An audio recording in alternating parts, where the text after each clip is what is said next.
Selamat pagi teman-teman. Iya, saya, tentu saja senang sekali dengan inisiatif ini.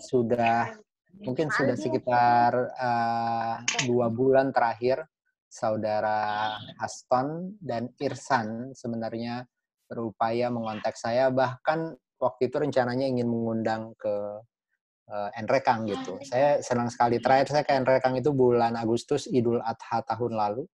Itu tradisi keluarga. Ayah saya itu, lahir di Malua Duri, dan kami, masih punya banyak sekali keluarga, eee, apa, sepupu, om, eee, dan keponakan terutama di Malua.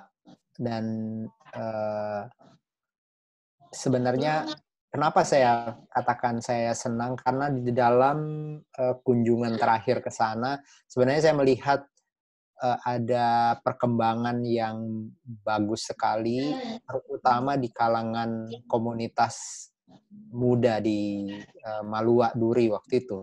Ada yang mendirikan usaha coffee shop, ada yang punya rencana mengembangkan, berbagai kegiatan dan inisiatif terkait lingkungan terutama, dan juga literasi tentang pendidikan gitu. Ada perpustakaan, alam, dengan konsep-konsep yang sangat menarik menurut saya.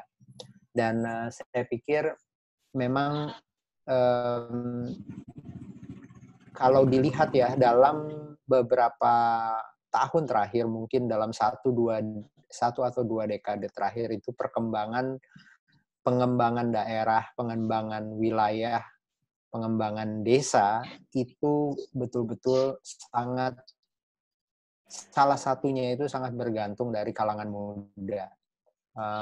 Dan ada banyak kesempatan, kesempatan ekonomi, kesempatan pengembangan diri, pengembangan kapasitas, dari kalangan muda di setiap daerah gitu. Terutama terutama kalau memang ada semangat untuk menggerakkannya dari grassroots ya, bukan bergantung dari apa ya, pendanaan pemerintah misalnya, karena itu ada bahayanya, ada resikonya gitu. Bukannya tidak, karena kita kita pantas menuntut hak, tapi intinya kalau kita terlalu bergantung kepada sistem top down gitu dan bukan bottoms up, ada resiko kita akan bergantung. Dan sekali kita bergantung itu biasanya kita akan jadi terombang-ambing dengan berbagai kepentingan, baik itu kepentingan politik, kepentingan ekonomi, kepentingan kapital gitu ya, ekonomi dan kapital.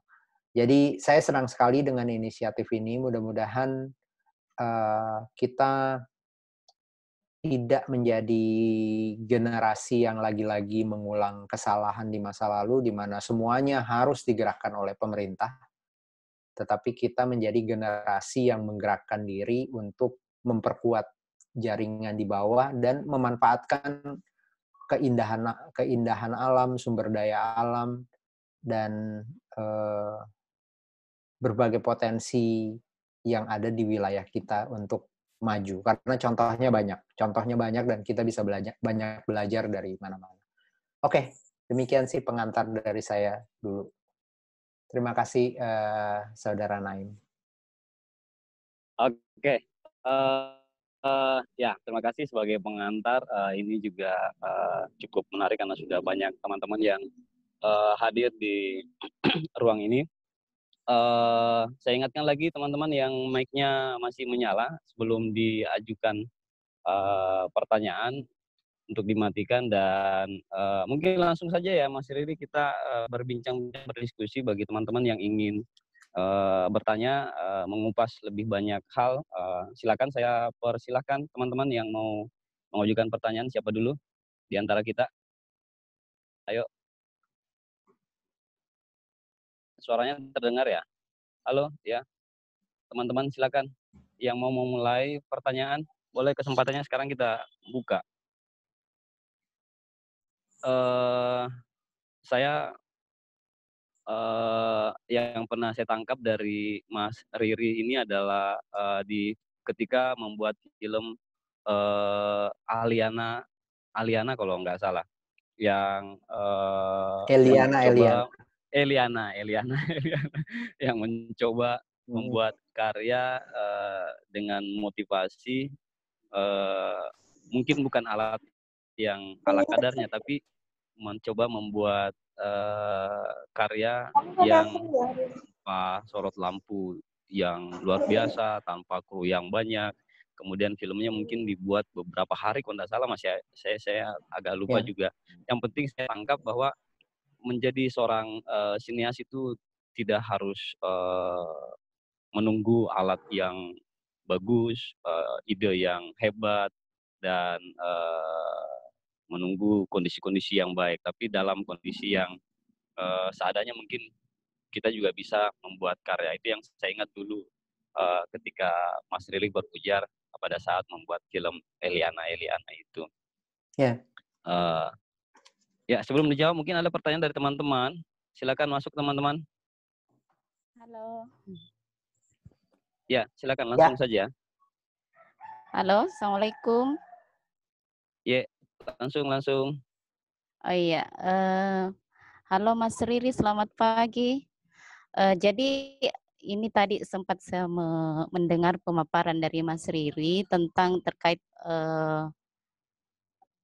masalah film ya. Jadi ini yang saya mau tanyakan, kira-kira apa sih yang menginspirasi Mas Riri sehingga terjun ke dunia produser film? Itu yang pengen saya tahu supaya siapa tahu nanti kita juga terinspirasi. Ya, itu saja. Terima kasih ya pertanyaannya. Oke, pertama-tama tentu saja saya itu melihat mungkin dari pendidikan gitu ya, karena dari awal saya melihat saya berpikir tentang atau hal yang mendorong saya itu adalah kreativitas, mencipta, membuat sesuatu dan mengkomunikasikan sebuah ide gitu. Nah, itu yang sebenarnya menjadi pikiran saya di waktu saya masih di sekolah menengah gitu. Jadi yang saya ingin lakukan itu sesederhana itu. Saya ingin menyampaikan sebuah pemikiran, sebuah ide. Dan bagaimana saya masuk kemudian adalah karena waktu itu tidak banyak. Ini saya lulus SMA di tahun 1988, kurang lebih 30 tahun lebih yang lalu gitu ya. Dan saya memilih gitu karena kebetulan ada satu kakak yang mengambil jurusan seni rupa, ada satu kakak yang mengambil jurusan arsitektur. Tentu saja itu mempengaruhi saya.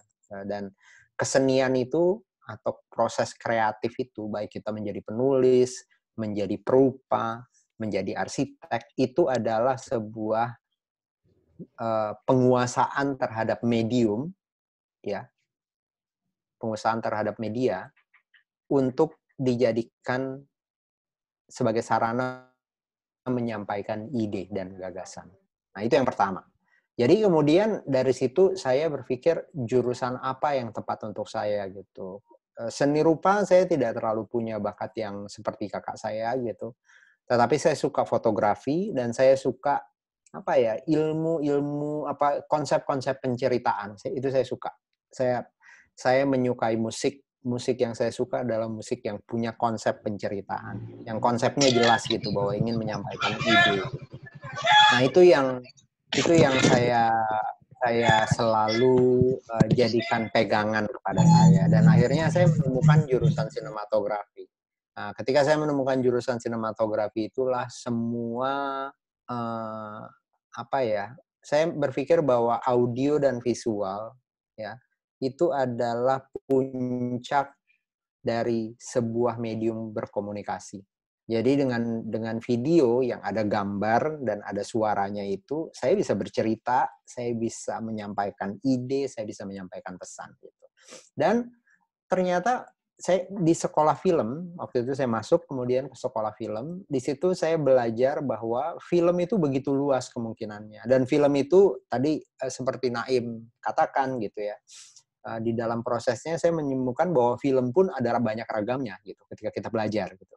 Bahwa film itu tidak hanya seperti film-film Hollywood yang kita nonton di bioskop yang biayanya besar, harus ada adegan perkelahiannya, ada jagoannya, ada musuhnya, ada korbannya gitu, ada orang yang lemahnya gitu. Enggak, film itu lebih luas gitu. Dan akhirnya saya mengenal juga bentuk-bentuk seperti film dokumenter, film dokumentasi, film dokumenter, film pendidikan. Kalau seumpama teman-teman tahu, dulu pertama kali saya terlibat di dalam produksi film itu adalah salah satunya adalah serial Anak Seribu Pulau yang nanti akan diputar lagi di TVRI. Salah satu lokasinya itu di Tanah Toraja, ya, di Rantai Paus sekitarnya, itu saya yang buat ketika saya berusia 23 tahun. Jadi saya mendapat kesempatan untuk membuat sebuah film, film dokumenter sepanjang 22 menit gitu. Dan ketika ditanya kemana saya mau, lokasi mana yang saya mau bikin, karena film itu adalah sebuah serial tentang kisah-kisah kehidupan anak-anak Indonesia dan bagaimana mereka hidup di tengah alam dan budayanya gitu. Di seluruh Indonesia, dari Sabang sampai Merauke. Ketika ditanya saya mau bikin di mana, saya langsung angkat tangan, saya mau bikin ke Toraja. Karena menurut saya dekat gitu. Itu Toraja itu di Sulawesi Selatan dan saya kebetulan lahir di Makassar, ayah saya orang Enrekang, ibu saya orang Goa gitu. Saya pengen cerita tentang tempat saya. Nah, intinya apa inspirasi saya? Saya ingin menguasai sebuah medium di mana saya bisa menceritakan apa yang saya serap dari lingkungan saya. Baik itu kebiasaan-kebiasaan hidup, ya budaya berarti kemajuan-kemajuan, harapan-harapan, termasuk juga tantangan-tantangan. Maksudnya berbagai persoalan yang ada di negeri kita. Itu adalah aspirasi saya gitu. Itulah sesuatu yang ingin saya ceritakan melalui film. Begitu, Mega, mudah-mudahan menjawab ya. Itu kira-kira inspirasi saya gitu. Jadi jangan salah, film itu bukan puncaknya. Justru film itu adalah medium untuk mencapai sebuah puncak pemikirannya gitu. Jadi itu yang buat saya sangat menarik. Sehingga film itu pun dia ada berbagai bentuk, berbagai format, termasuk di dalam kondisi kita sekarang ya. Sekarang ini saya sudah 2 bulan tidak bisa membuat film seperti konsep saya membuat film biasanya. Karena sekarang kami semua harus tinggal di rumah. Di Jakarta ini saya tinggal di Bintaro di daerah Tangerang Selatan. Saya udah bekerja kurang lebih 7 minggu hanya di rumah.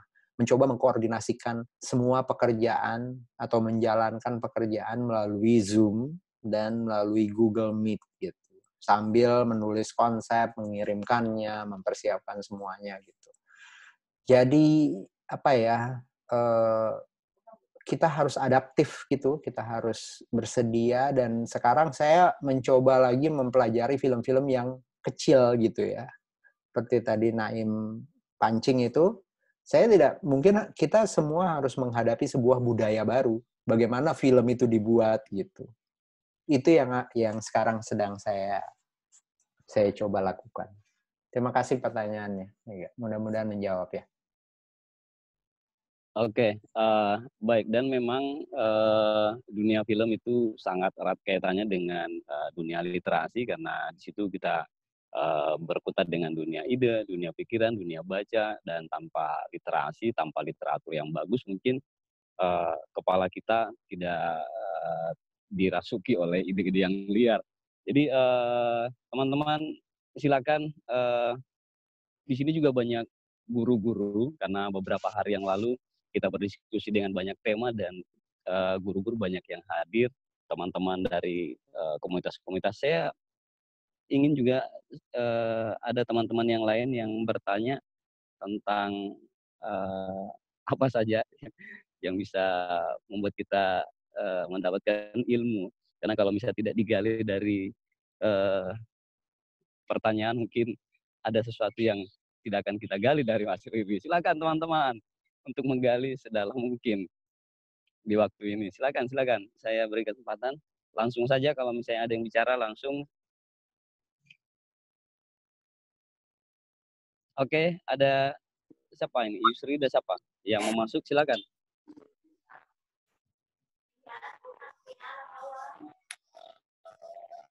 Ada yang mau masuk lagi?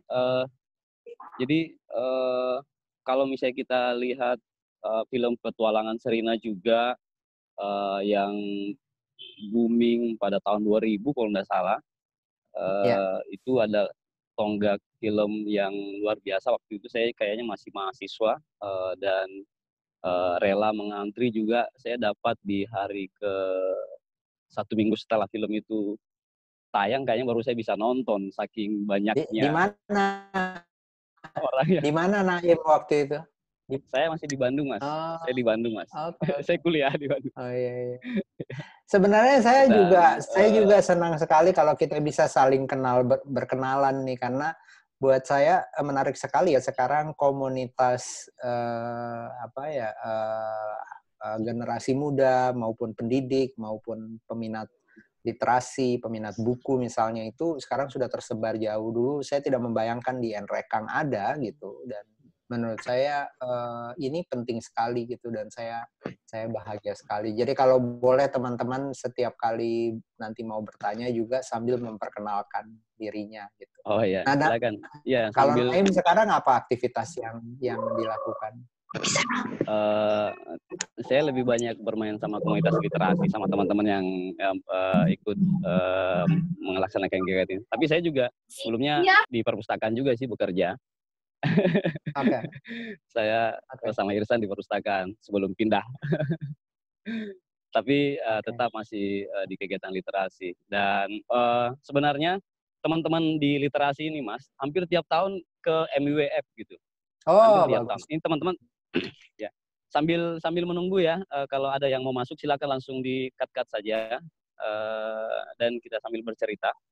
Jadi teman-teman sebenarnya dari dulu terpikat untuk bukan mendatangkan sih, karena kalau mendatangkan berarti orang luar yang kita datangkan, tapi ini coba memikat ini, ada putra daerah ini kapan gitu bisa sering-sering di Nrekang dan memberikan inspirasi dengan kita-kita. Nah, waktunya sudah tepat. Kami tiap tahun di MWF malah, tiap tahun di MWF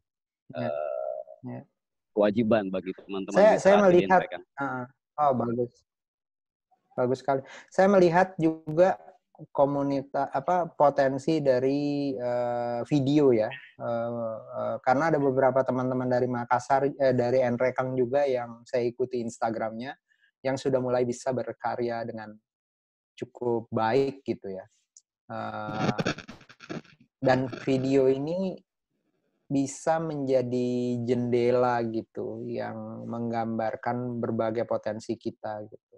Teman-teman pecinta alam di Nrekang itu sudah sering menjadi kayak guide bagi teman-teman saya dari Jakarta. Kemarin itu ada seorang pegiat digital media juga namanya Edward Suhadi yang mendaki Gunung Latimojong ya, dan ditemani oleh teman-teman gitu. Ya silakan Naim, kalau semua teman-teman ada lagi yang berlanjut mau. Ya, silakan, saya persilakan langsung dinyalakan mic-nya dan langsung bertanya saja.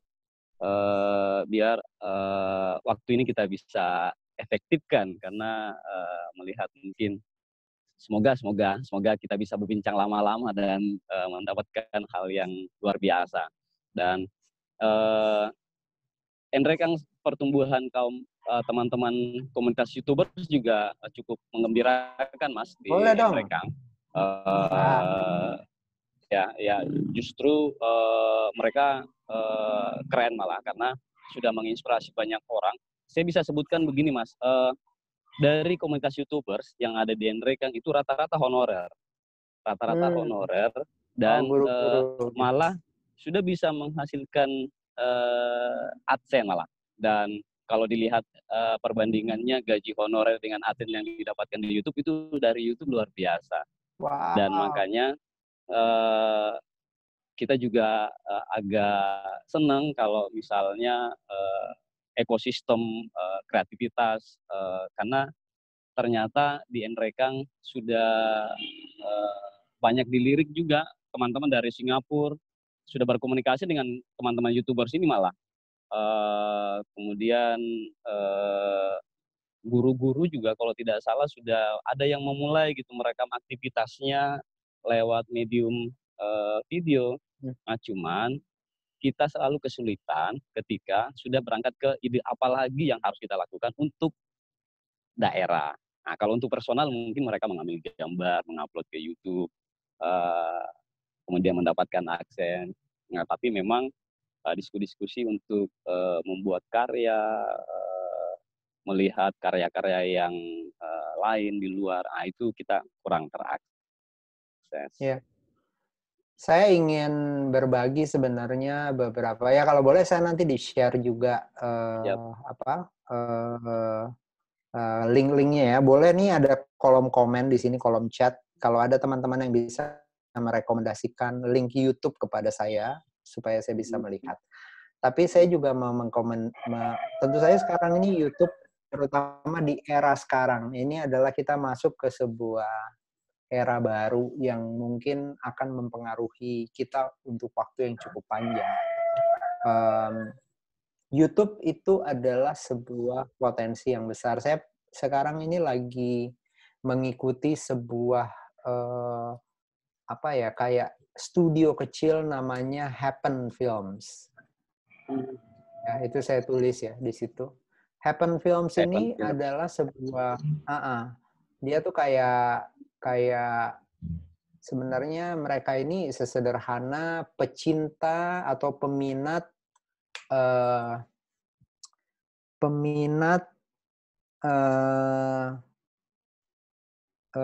budaya permakultur, ya. Teman-teman sudah dengar ya, mestinya Naim pernah dengar permakultur ya. Sebuah metode pertanian yang bersifat sustainable, berkelanjutan, dan biasanya tidak membutuhkan lahan yang besar dan tidak ditujukan untuk sebuah industri gitu. Jadi lebih kayak mencoba mengoptimalkan lahan, mencoba mengoptimalkan sikap-sikap konsumsi yang semuanya berputar gitu. Jadi intinya adalah minimal satu keluarga harus bisa makan. Paling tidak 70-80% itu konsumsinya itu tidak bergantung pada sistem industri di luar. Jadi kayak kemandirian pangan untuk komunitas dan keluarga gitu. Dan yang sifatnya berkelanjutan. Jadi semua semuanya organik, semuanya sistem composting yang mengandalkan mengelola sampah menjadi kompos gitu. Mengurangi emisi dan konsumsi gitu semaksimal mungkin. Nah, jadi ini dia nih barusan contohnya video-video yang mereka buat. Jadi Happen Films ini sudah menjadi kayak studio gitu, dan saya pikir dia juga bisa menjadi semacam kolektif gitu untuk para pembuat video gitu. Misalnya kalau di Nrekang ingin membuat sebuah kolektif video channel gitu yang ditujukan khusus untuk misalnya melihat potensi-potensi alam, potensi lingkungan, dan juga inisiatif-inisiatif positif gitu di Nrekang. Dan membuatnya dalam video-video sepanjang 6-10 menit gitu. Ini permakultur ini polanya seperti ini gitu. Orang-orang yang bekerja dengan hampir betul-betul memanfaatkan lahan yang tersedia saja, sayur-sayuran, buah-buahan, memelihara ayam yang kotorannya kemudian bisa menjadi kompos, dan ayam itu juga bisa makan dari perkebunan itu gitu. Dan semuanya sangat mengandalkan sistem kolektif komunitas gitu. Termasuk mereka kemudian memproduksi rangkaian video-video, karena video ini bisa menjadi kayak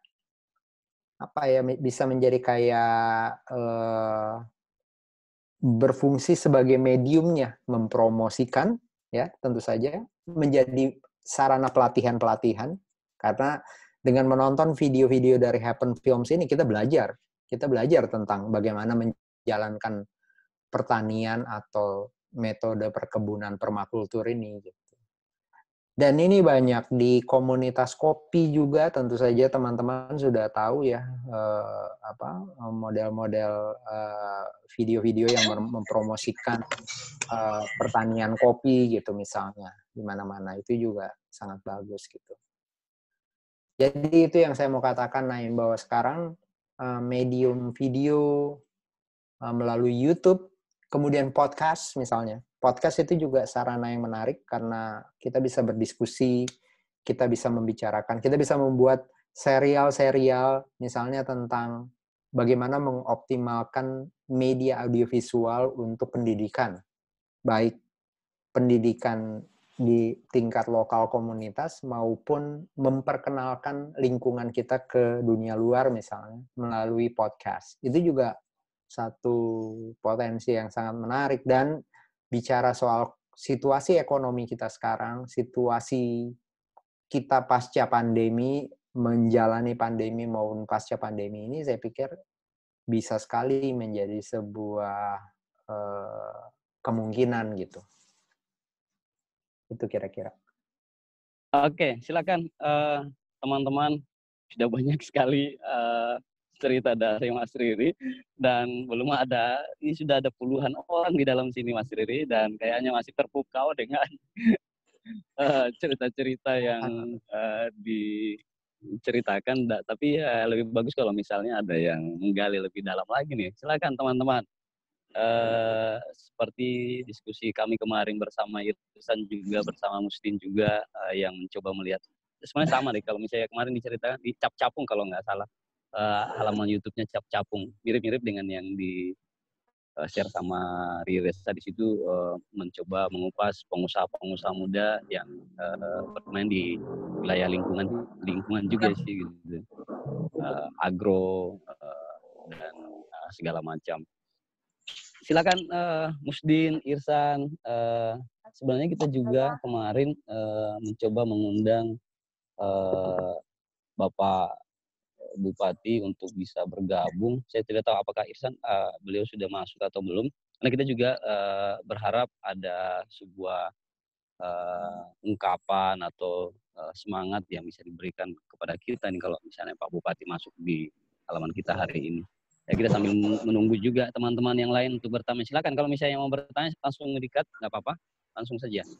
Halo. Mungkin kayaknya. Ya, siap langsung. Siap. Siapa kan ini? Ya, silakan langsung perkenalkan diri dan langsung bertanya boleh. Halo. Ya, suaranya masuk ya. Halo. Cek. Ya, masuk. Ya, halo. Selamat pagi Bang Riri. Selamat pagi. Iya, saya mohon maaf ada sedikit kendala jaringan. Saya sangat antusias akan pertemuan kita pada pagi hari ini. Semalam saya juga sempat mereview kembali bagaimana wawancara Bang Riri di Lokadata tempo hari terkait film pertama Bang Riri. Tetapi saya ingin lebih menggarisbawahi yang sesuai dengan tema kita pada pagi hari ini, yaitu film dan literasi. Khususnya film-film Bang Riri yang terkait dengan pendidikan, semisal Laskar Pelangi, yang sudah dikenal banyak orang, dan semacam Sekolah Rimba, dan isu-isu pendidikan lainnya.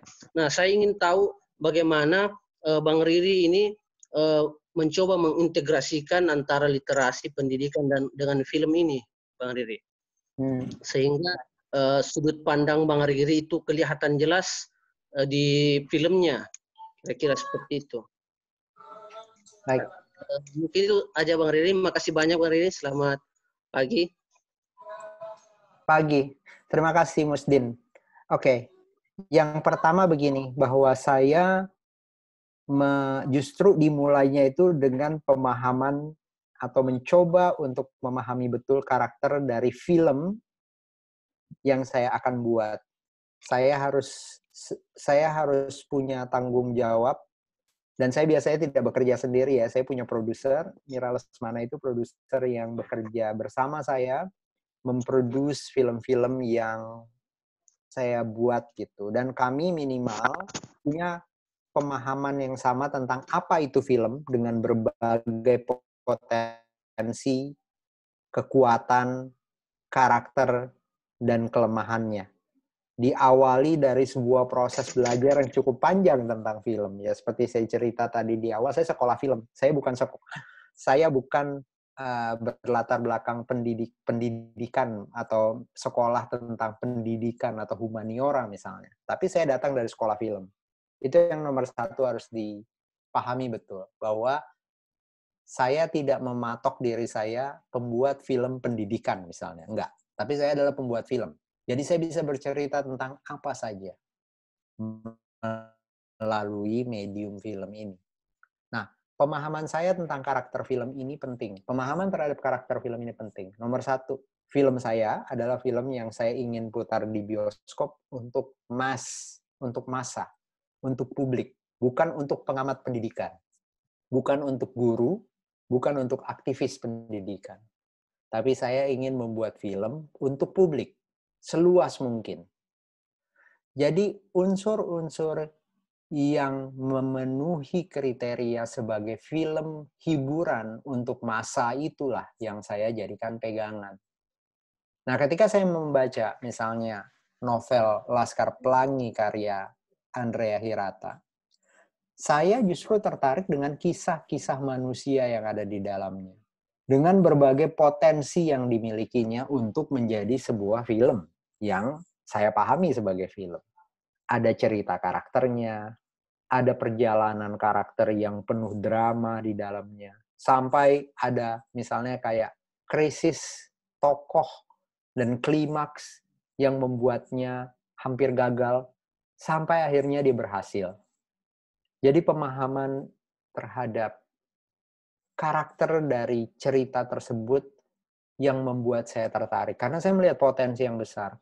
Saya dan produser saya dengan Mbak Mira waktu itu melihat bahwa ini potensinya besar sekali untuk menjadi film. Dan film itu tentu saja orang menonton film itu membayar tiket kan. Orang menonton film itu harus parkir di gedung bioskop. Menonton film adalah kegiatan konsumsi, berbayar, bukan gratisan.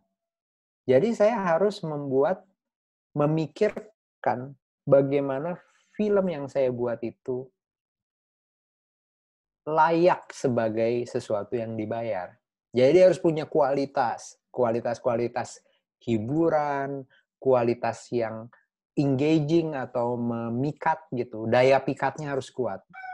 Nah, itu dulu prinsipnya. Jadi saya memahami potensi apa yang dimiliki oleh cerita-cerita dari yang tentu saja ceritanya sudah pasti. Laskar Pelangi itu ketika saya membaca, saya mendapat banyak sekali hal. Saya mengingat guru-guru saya waktu saya kecil di Makassar misalnya. Waktu saya SD ya, saya SD itu sampai hampir lulus SD menjelang kelas 5 SD saya baru pindah ke Jakarta. Itu mengingatkan saya guru-guru saya gitu di Makassar dulu gitu. Ada bapak seorang guru musik yang sangat sederhana datang ke sekolah naik sepeda misalnya.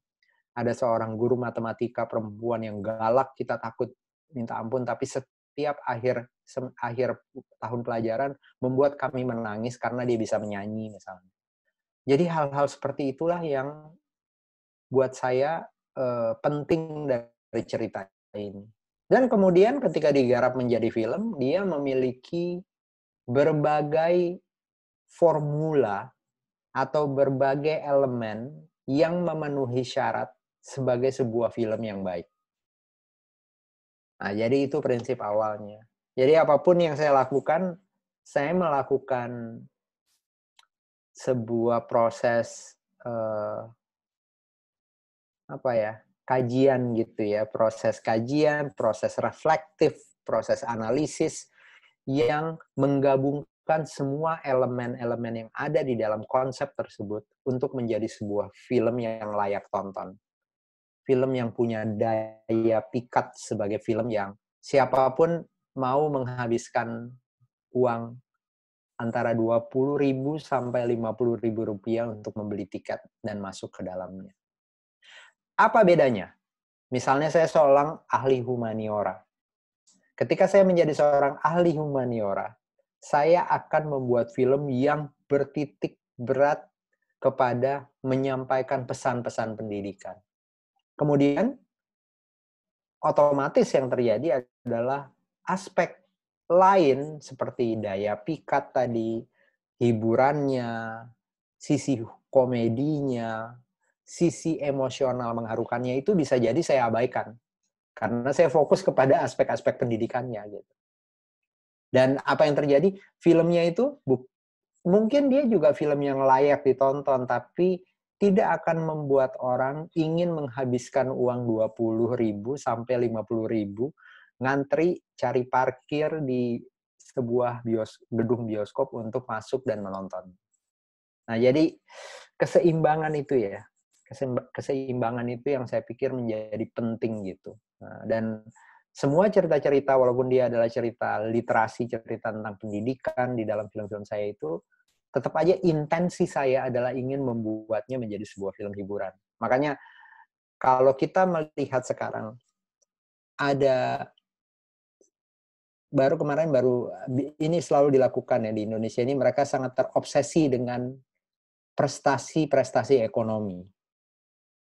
Dan selalu ada yang membuat list 10 film terlaris Indonesia sepanjang masa. Laskar Pelangi itu satu-satunya film yang ada nuansa pendidikannya di dalam situ. Selebihnya itu semua film-film komedi, film-film cinta remaja, film horor misalnya. Kalau kita mau katakan 10 film terlaris. Film Laskar Pelangi itu satu-satunya film yang memiliki keunikannya tersendiri, dan saya pikir itu bisa sekali menjadi sebuah kajian yang menarik. Karena kalau dilihat-lihat, kami tidak berniat bikin film pendidikan, kami ingin membuat film. Gitu. Mudah-mudahan menjawab ya, Musdin ya. Dan teman-teman mudah-mudahan punya bisa melihat sesuatu dari itu. Ya, makasih banyak Bang. Oke. Makasih Kak Musdin. Yang lain mungkin, karena memang kita juga ingin mencoba membuat daya pikat ini supaya kita bisa sering-sering membuat Mas Riri membuat sama yang dilakukan di Makassar, ada Rumata. Mungkin kalau di Enrekang nanti akan ada diskusi yang menarik supaya Mas Riri juga bikin satu tempat kebudayaan, tempat bagi kita semuanya bisa bersama-sama menggali ide berkarya di sini, bukan hanya kita harus ke Makassar, ke Rumata, tapi mereka mesti ada Mas Riri selain Rumata. Jadi bisa hadir di Enrekang ke depan. Silakan teman-teman. Silakan teman-teman. Ada yang mau bertanya? Ada Bung, di sini ada Ohe Magenta kalau tidak salah. Ini salah satu fotografer atau yang juga mulai membuat video dengan kualitas yang bagus di dalam sini. Silakan, saya persilakan untuk bertanya. Mungkin ada yang mau ditanyakan, Mas Ohe. Mas Ohe, mendengar Mas Ohe? Kesempatannya kalau belum bisa, silakan yang lain. Ada siapa di sini? Ada Atta, Fadli Bumi, ada. Halo. Oh ya, Ohe sudah masuk. Silakan, halo. Silakan. Ya, silakan. Ya. Ini putra bawah juga, terima Mas kasih. Oke. Halo, terima kasih. Halo, masuk. Halo. Ya. Oh ya. Masuk. Oke. Selamat pagi, Mas Riri. Selamat pagi. Iya, saya Ohe. Kebetulan saya seorang fotografer. Nah, kemudian akhir-akhir ini ada mungkin sekitar 1-2 tahun belakangan ini saya beralih ke video gitu. Beralih ke video. Nah, yang ingin saya tanyakan, seberapa penting membuat storyteller storyteller dalam pembuatan video gitu atau film. Ya, mungkin itu saja. Ya. Oke. Oke, barusan tadi Ohe saya membagi sebuah link ya, sebuah link video tentang sebuah studio kecil yang berbasis di Selandia Baru, di New Zealand, namanya Happen Films. Silahkan nanti Ohe coba klik YouTube channel dari Happen Films ini dan mempelajari karya-karya yang mereka buat. Ada yang panjangnya 6 menit sampai lebih panjang lagi. Ini mungkin yang lagi jalan bisa dimatikan mikrofonnya. Iya, silakan dimatikan dulu mic-nya, kita masih mendengar ayam kalau nggak salah. Atau yang lain.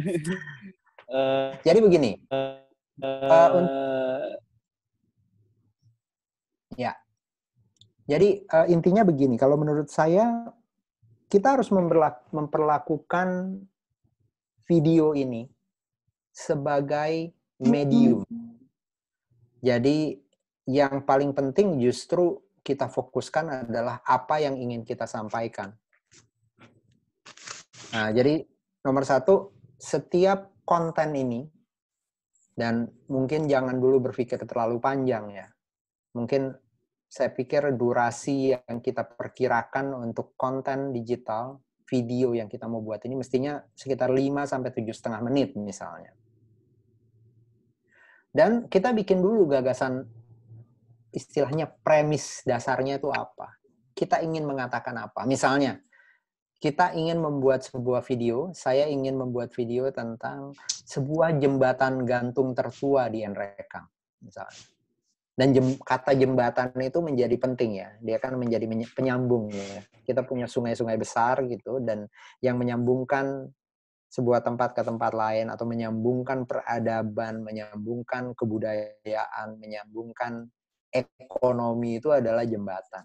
Dan ternyata di Nrekang ada sebuah jembatan yang usianya tercatat sudah misalnya 200 tahun. Gitu.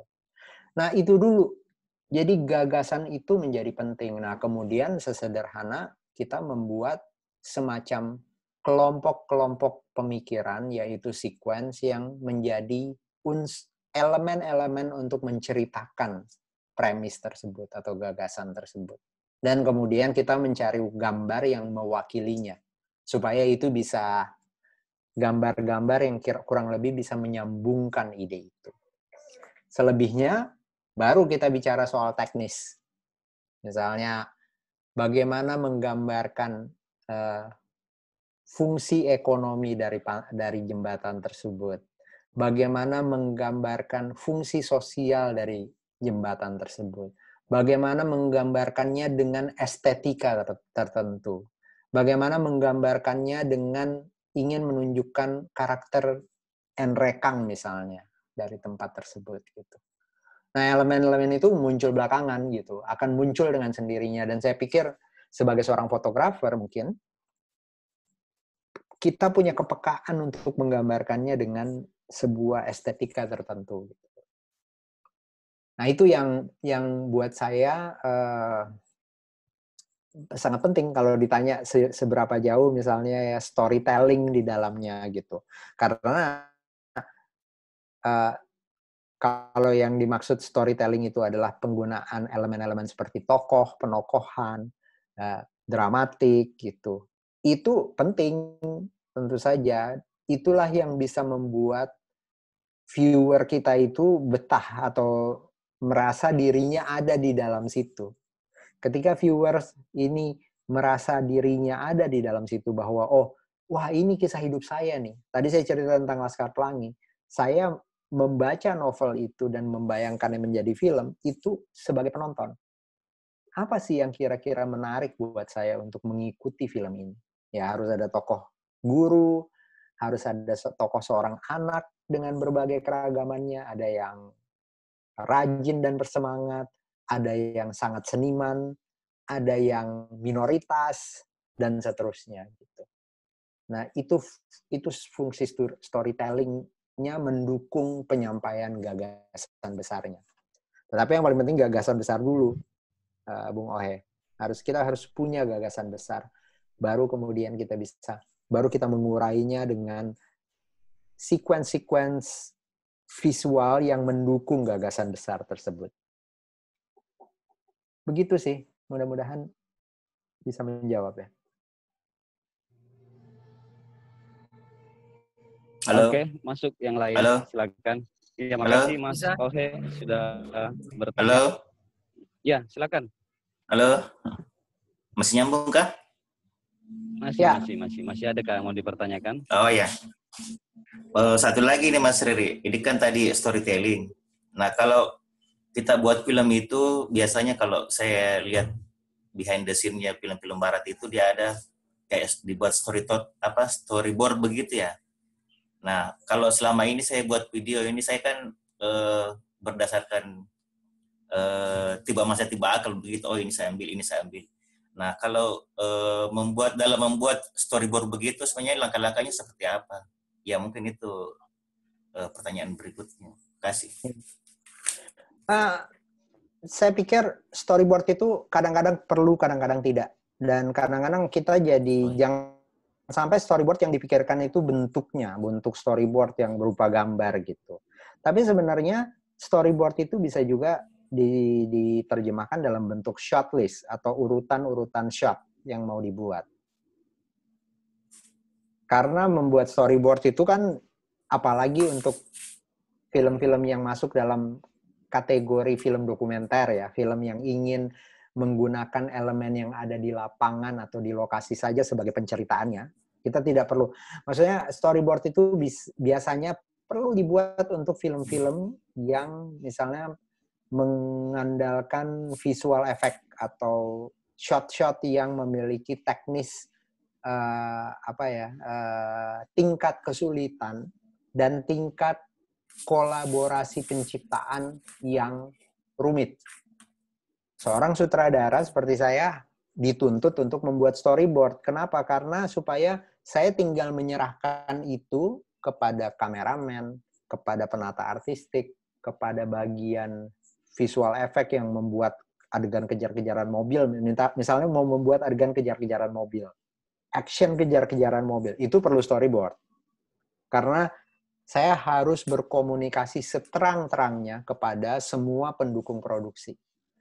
Kalau kita membuat film di sebuah desa, tentang sebuah jembatan, atau tentang sebuah keluarga yang hidup dan setia dengan pola-pola hidup pertaniannya misalnya, atau prinsip-prinsip dia membangun sebuah misalnya perkebunan kopi di sebuah tempat di Cake atau di angin-angin gitu. Kita tidak perlu storyboard saya rasa. Bikin shot list aja, daftar shot. Dan dari situ kemudian kita lebih organik mencipta gitu. Kita tidak terpaksa mencipta dengan sebuah ikatan yang terlalu ketat gitu. Karena storyboard itu kan ada kecenderungan juga memaksa kita untuk mengikuti rencana-rencana gitu. Sementara ketika kita membuat film di lapangan, membuat film di lokasi, kadang-kadang matahari saja bisa membuat kita berubah pikiran kan, karena misalnya tadinya tokohnya inginnya jalannya di sini, tapi ketika kita lihat, matahari hari ini datang dari dan cantik sekali, kita bisa pindah dia ke sini supaya kita bisa mendapatkan shot dengan latar belakang matahari yang cantik. Jadi mudah-mudahan menjawab ya Bung Ohe. Yeah. Intinya jangan terjebak. Dan memang storyboard itu penting, seperti saya katakan, kalau kita lihat film-film lain, penting untuk shot-shot atau adegan-adegan dengan tingkat kesulitan yang tinggi dan membutuhkan kolaborasi yang sangat ketat gitu. Kalau enggak, nggak usah.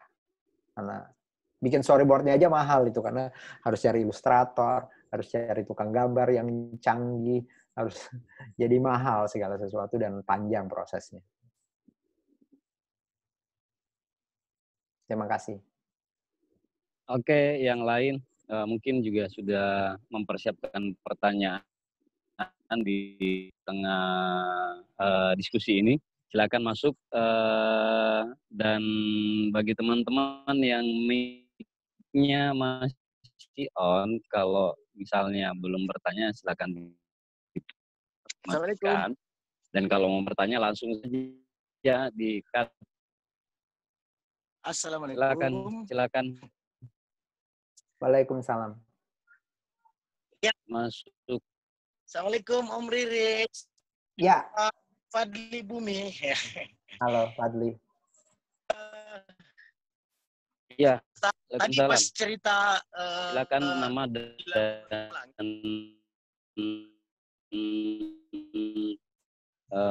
pertanyaan.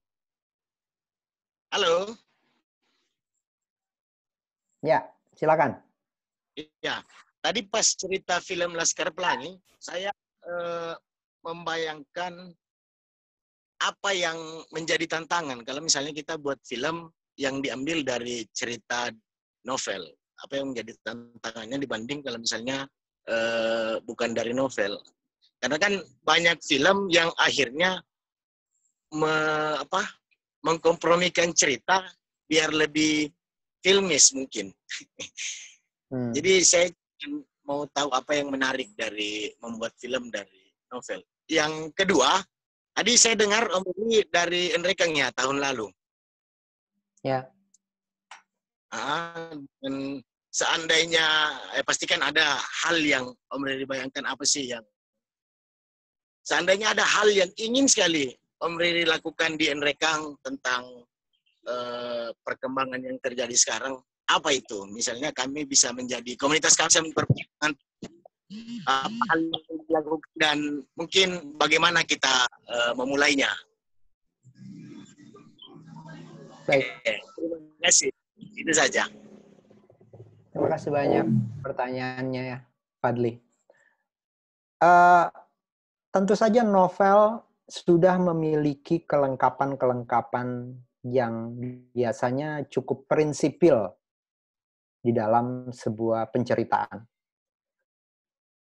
Novel itu adalah sebuah karya yang ditulis dengan disiplin, ya, dengan etos tertentu. Seorang yang bisa menulis novel, apalagi novelnya kemudian bisa diterbitkan, tentu saja punya kapasitas dan sensibilitasnya tersendiri. Dan tentu saja kalau sampai novelnya bisa diterbitkan, apalagi novelnya sudah diterima secara luas, seperti waktu Laskar Pelangi itu, ketika saya dan produsernya memutuskan untuk membuat Laskar Pelangi menjadi film, dia sudah dicetak kurang lebih 10 kali, 10 cetakan. Sudah dibaca oleh kurang lebih 500.000 pembaca di seluruh Indonesia. Dan tentu saja itu membuktikan bahwa novel ini punya daya pikat tadi. Nah, tentu saja nomor satu pertimbangan saya adalah kenapa saya memilih novel tersebut, karena saya sudah yakin, nomor satu saya adalah penggemar novel tersebut, saya menikmati membaca novel tersebut, dan ada banyak hal yang saya percaya dalam novel tersebut. Ada filosofi-filosofi tentang pendidikan, ada filosofi-filosofi dan cerita tentang kesetaraan gitu ya, tentang multikulturalisme dan kesetaraan. Ada cerita tentang mimpi yang besar gitu. Bagaimana kita nilai-nilai yang positif tentang sikap tidak boleh menyerah hanya karena kita orang desa gitu. Apakah orang desa tidak punya hak untuk bermimpi misalnya? Itu ditantang di novel itu. Nah, selebihnya tentu saja seperti saya katakan tadi, saya ini adalah pencerita visual yang punya pemahaman tentang sinematografi. Jadi sinematografi itulah yang kemudian menjadi andalan saya gitu. Tapi saya punya sikap hormat terhadap novel itu. Intinya sih begitu. Jadi dan jangan menutup diri gitu. Kita harus berproses secara terbuka. Kita berproses secara terbuka itu antara lain misalnya, saya juga bicara dengan Andrea Hirata. Ya, Andrea Hirata itu tentu saja paling penting harus menjadi konsultan dari proses produksi filmnya gitu. Saya konstan berkomunikasi, saya tanya, lokasi ini di mana? Daerah ini di mana? Kayak apa Mahar itu? Kayak apa Lintang itu? Rumahnya itu di daerah kayak apa gitu. Dan ketika saya berkunjung ke lokasi produksi film itu, ya saya betul-betul mencari gitu. tempat tersebut gitu. Nah, itu yang paling penting sih ya, pertanyaan pertama. Mudah-mudahan menjawab. Yang kedua, tolong tentang NREKANG ini, yang saya mimpikan itu bukan nggak banyak sih. Saya memimpikan mestinya dengan potensi yang ada di NREKANG, saya berpikir komunitas kalangan muda ini mestinya sanggup membuat sebuah pusat, semacam pusat kebudayaan yang mandiri gitu. Di mana semua potensi-potensi wilayah ini bisa diakses dengan cepat gitu. Ini ada di beberapa tempat di Indonesia. Misalnya ketika saya datang ke Tangkahan di kaki Gunung Loiser di perbatasan Sumatera Utara dan Aceh itu ada sebuah pusat komunitas gitu.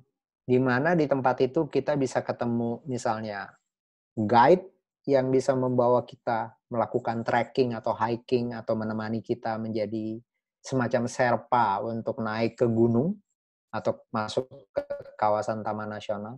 Ada sebuah penginapan yang ditata dengan baik dan bersih gitu. Ada pusat-pusat untuk produksi-produksi ekonominya, misalnya hasil perkebunan, kopi, merchandise, dan lain-lain.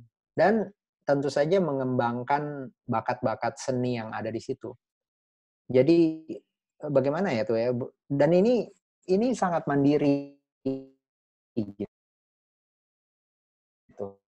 Sangat mandiri. Udah di kaki Gunung Loiser itu, ketika dia membawa kita trekking, itu udah ada kayak semacam kreativitas yang luar biasa. Jadi kita trekking nih, kita berangkat pagi, rombongan berangkat pagi, begitu menjelang makan siang kita sampai ke sebuah sungai dan sudah ada tim yang menunggu dan mempersiapkan makan siang lokal yang enak banget gitu di tempat itu.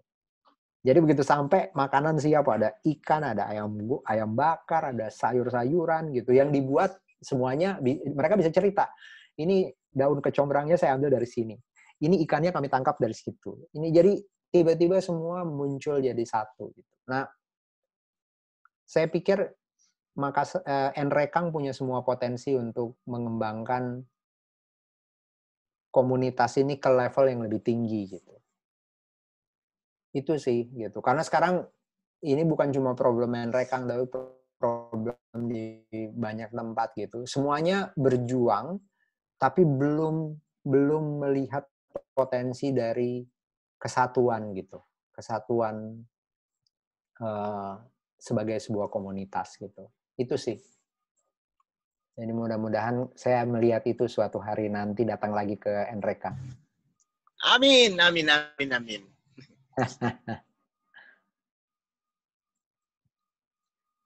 Iya, ya mungkin kalau ya tadi disinggung Rumata, ya ini rumahnya.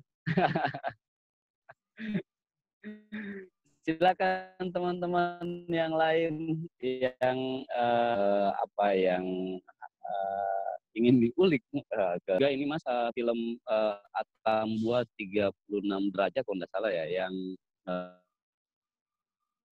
39 derajat Celcius. Halo. Boleh masuk, Om. Om Naim. Ya, sepertinya moderator jaringannya bermasalah. Saya backup, mungkin bisa dari Atta, silakan Atta. Iya, terima kasih Pak Micang. Ya, perkenalkan Om Riri, saya Atta. Salah satu. Saya ingin menanya yang singkat tentang kan tadi saya mendengar ada dokumenter di Toraja tentang kearifan lokal. Jadi mungkin saya ingin ke depannya apakah Mas Riri ada suatu proyek produksi karya film yang mengangkat suatu kearifan lokal daerah tertentu atau tentang tadi kan Riri mengatakan dalam film itu kita melihat banyak dimensi sosial, pendidikan, Tapi ada tidak ciri khas sendiri yang ingin kedepannya nanti ingin dibawa, atau satu garapan karya film yang mengangkat kearifan lokal daerah tertentu, seperti misalkan di Nrekang, misalkan kearifan lokal yang akan diangkat.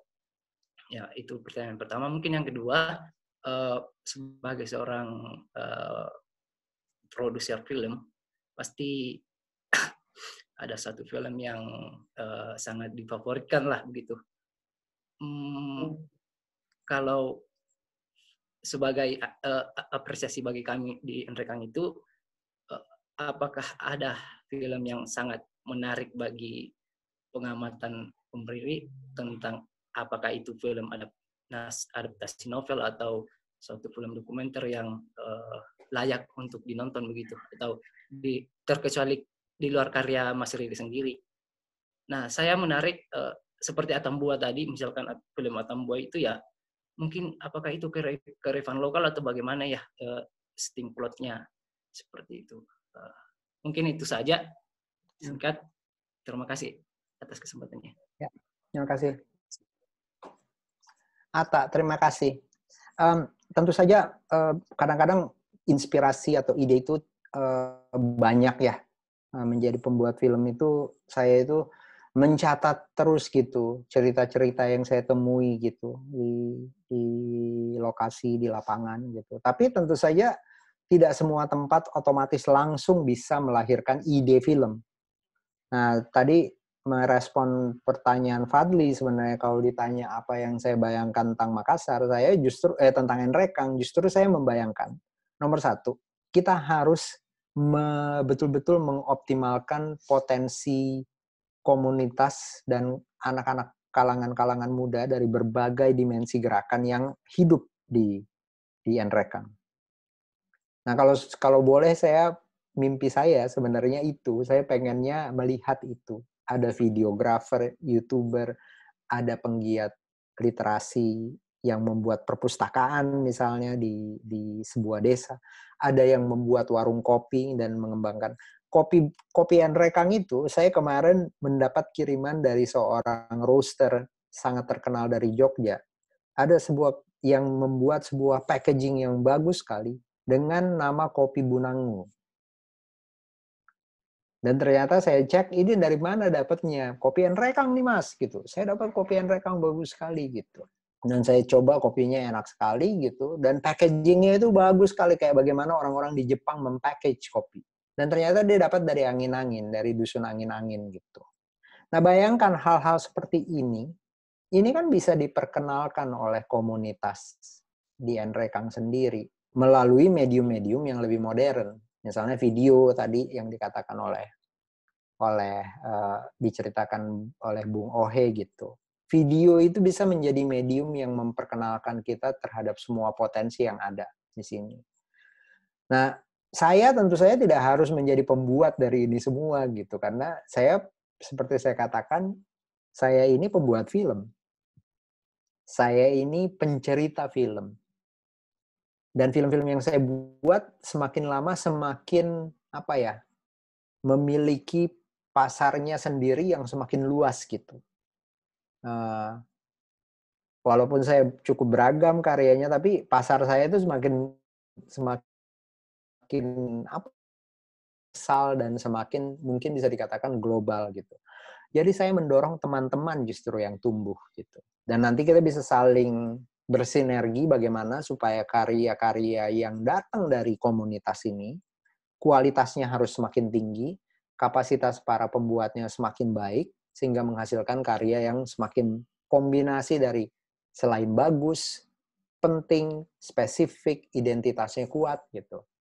Dari Makassar. Tadi saya membuka link Happen Films. Happen Films itu dinakodai oleh 2 orang anak muda dari Selandia Baru. Dan mereka tidak menjual filmnya, tapi mereka memperkenalkan filmnya di YouTube. Sampai mereka kemudian punya follower, subscriber yang banyak. Kemudian mereka mulai mendapat donatur, karena misi mereka itu adalah sangat penting untuk lingkungan, untuk kehidupan. Dan akhirnya jadi besar gitu. Nah, saya sebenarnya Kalau secara cerita, saya butuh datang ke Nrekang beberapa kali. Tapi kalau concern saya sangat tinggi. Misalnya di kampung orang tua saya di Malua, saya melihat sebuah tempat yang sangat sangat punya kayak paket yang sangat lengkap gitu. Ada sungai dengan jembatan untuk memasukinya. Kemudian tidak lama kemudian kita naik ke atas bukit, dan dari bukit itu kita bisa melihat persawahan yang indah sekali di bawah. Ini punya semua potensi untuk menjadi desa dengan keindahan wisata gitu. Tapi ada problem. Misalnya tidak ada desain yang dijaga berdasarkan tradisi yang sudah diajarkan oleh kakek nenek kita sejak lama. Misalnya sudah mulai kelihatan orang membangun rumah di bibir sungai gitu. Sudah mulai masif pola-pola membuang sampah ke sungai. Ada bengkel yang bisa membuang onderdil motornya ke sungai. Bayangkan tuh di Malua. Sungai itu dulu ketika saya ke sana 20 tahun yang lalu, 20-25 tahun yang lalu, saya masih berani mandi di sungai gitu. Sekarang saya tidak berani lagi gitu.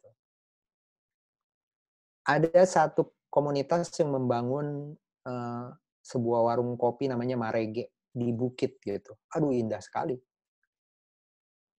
Di saat yang sama saya melihat problem lingkungan gitu. Tapi ketika saya jalan naik ke atas sedikit, saya ketemu dengan komunitas pembuat kopi Marege. Yang membuat kopi dengan kopinya enak, kopi asli Nrekang, jadi ceritanya banyak gitu ya. Dan memilih tempat di perbukitan yang menghadap ke teras persawahan yang menurut saya bisa bersaing dengan apa yang kita pernah lihat di Ubud misalnya di Bali. Nah, jadi kalau ditanya apa, saya belum punya cerita film, tapi saya punya banyak sekali harapan bahwa ini bisa dikembangkan gitu dan punya potensi gitu. Ya kalau cerita nanti gitu masih saya ingin cari gitu. Nah, kalau ditanya film favorit, banyak sekali. Ada satu film mungkin saya bisa ceritakan di sini, judulnya Not One Less, NOT One Less. Sutradaranya itu Zhang Yimou dari China ya. Not One Less.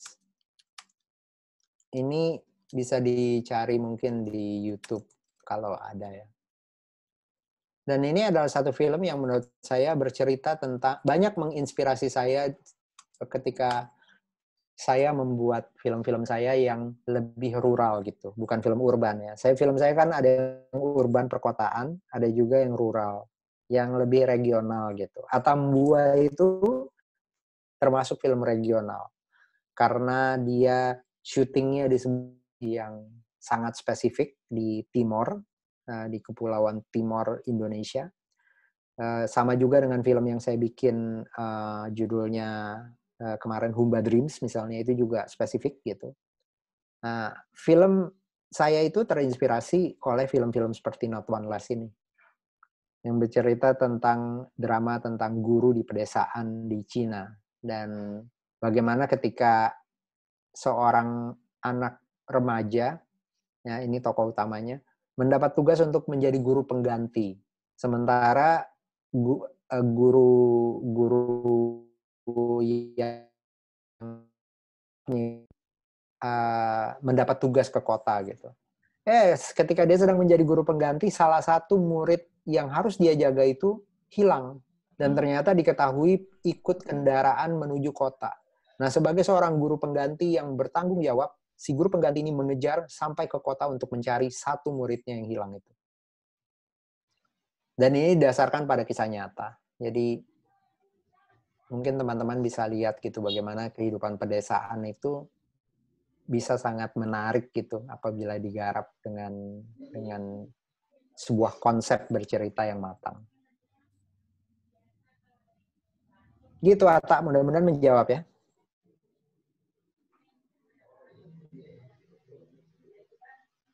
Ya, silakan yang lain. Maaf tadi saya jaringannya agak putus, jadi tapi masih bisa menangkap pembicaraan kita. Teman-teman yang lain silakan gabung tadi kalau misalnya kita berbicara tentang Malua, berbicara tentang daerah-daerah yang lain. Nah, ini memang tugasnya Mas Harton juga ini, Mas Riri. Salah satu putra Malua yang memancing Mas Riri untuk terlibat dengan diskusi kita. Dan ini PR kita bersama mungkin. Saya juga tertarik dengan rumah budaya yang harus kita buat secara mandiri bersama-sama dengan konsep bagaimanapun.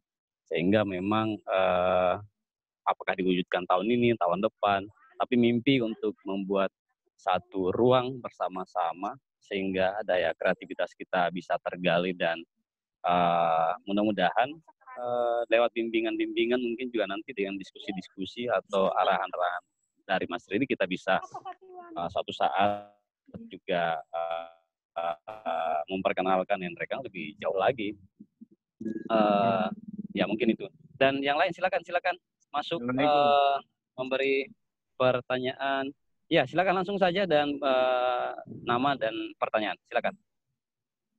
Assalamualaikum. Terima kasih atas kesempatannya. Ya, waalaikumsalam. Perkenalkan, nama saya Faisal, asal Makassar.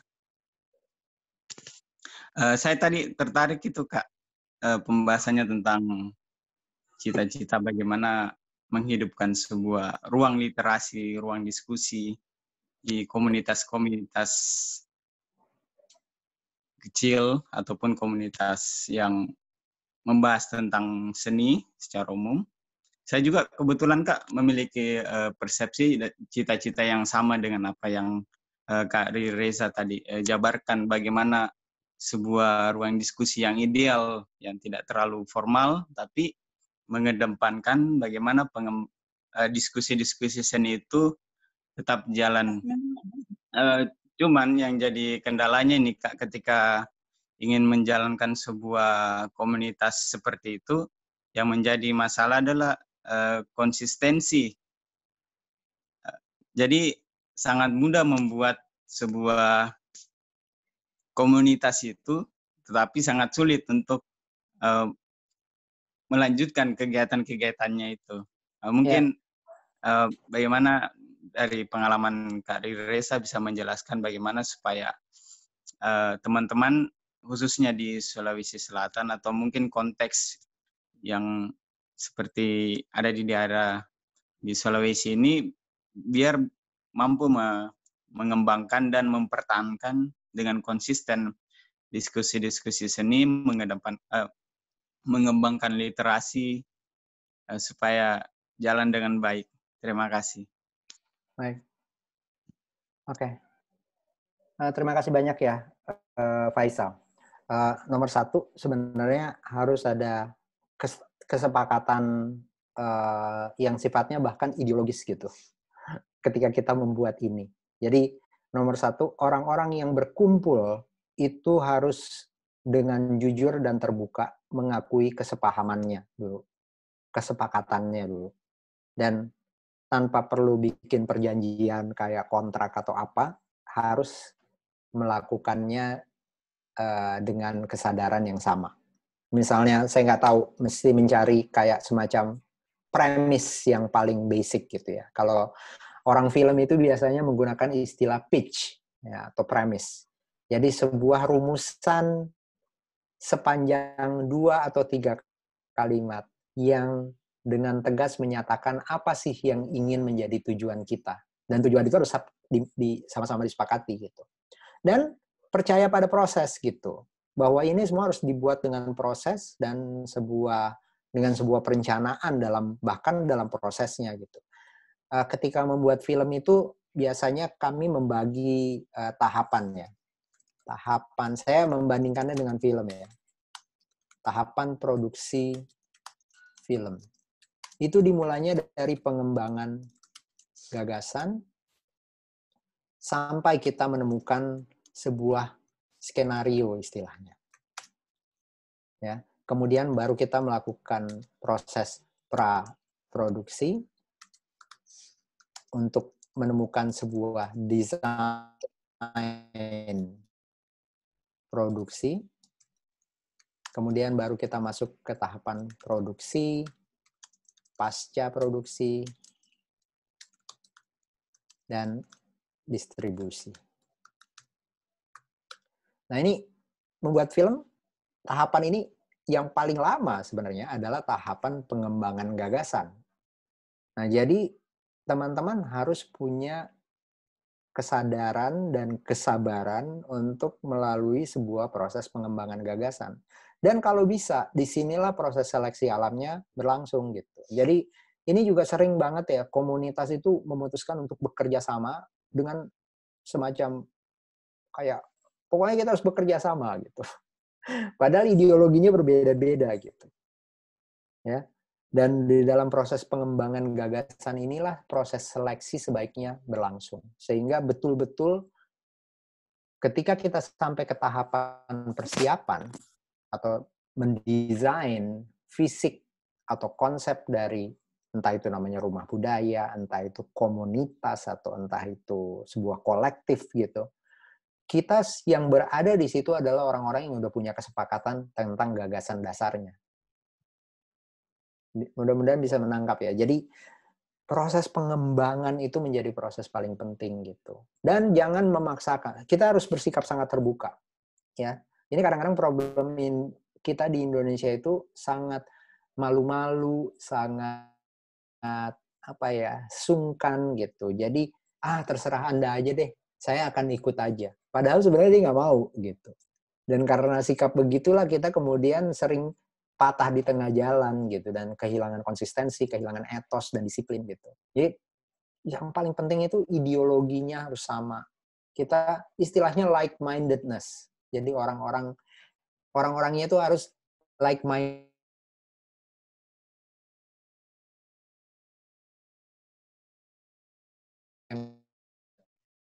Punya kesepakatan bersama. Nah, ketika itu tidak terjadi, akan sulit sekali membangun sebuah komunitas kolektif bersama gitu. Itu yang paling penting buat saya, Saudara Faisal gitu menjawabnya. Jadi percaya dengan percaya dengan proses. Tidak mungkin segala sesuatu itu bisa dibangun besok gitu. Enggak.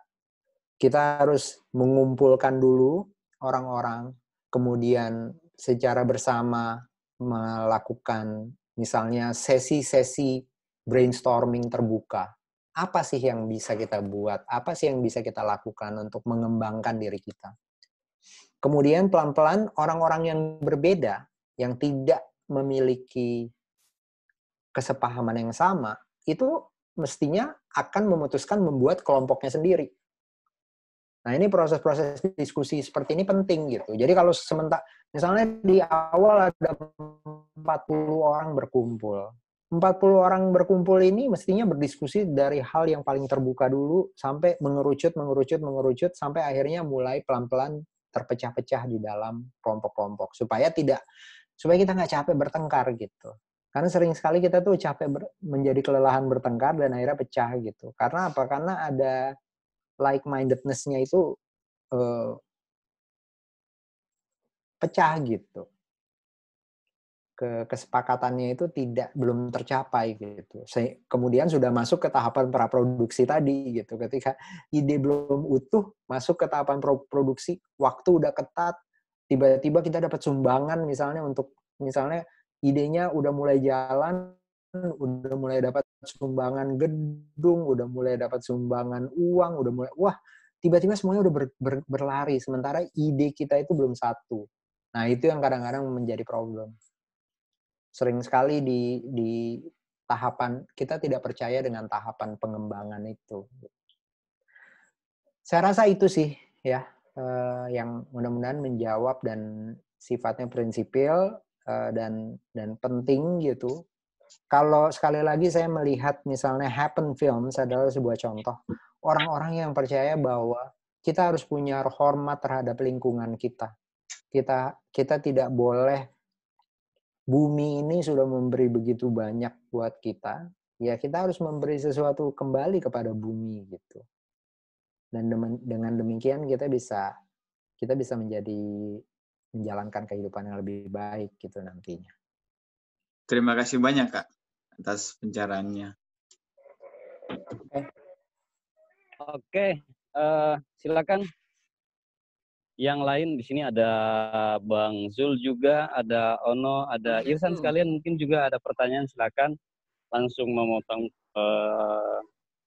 dan memperkenalkan diri kalau misalnya ingin bertanya dan silakan.